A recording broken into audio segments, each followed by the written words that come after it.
So it looks as if Wisconsin's 18-month-long political farce is finally over. Scott Walker, the governor there, has survived a recall vote in a state that's looking pretty hot for the November elections for the presidential race.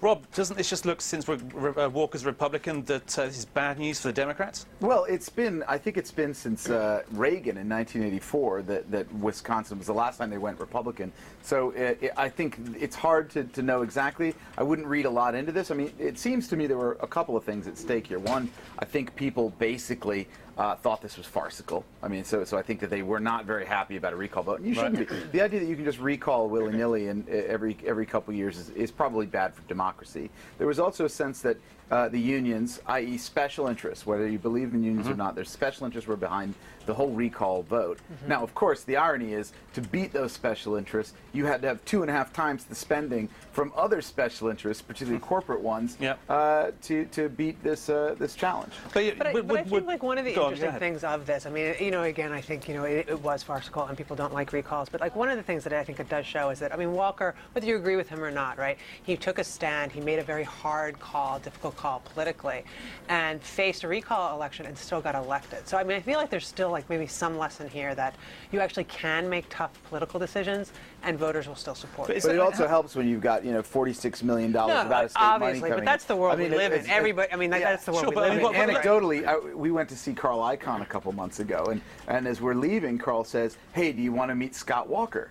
He's the governor of Wisconsin. He's here." I said, "What is he doing here?" "Well, I gave him a check for whatever it was, and he's here." So we met him on the way out. But the idea that a guy who's basically trying to manage the state of Wisconsin, Harley Davidson plant, cheese makers, whatever it is that drives Wisconsin, it's not Carl Icahn. But the fact is, this became an ideological challenge, an ideological fight. Now, you can say it was a difficult thing. They were trying, he was trying to make hard decisions. I agree with a lot of that.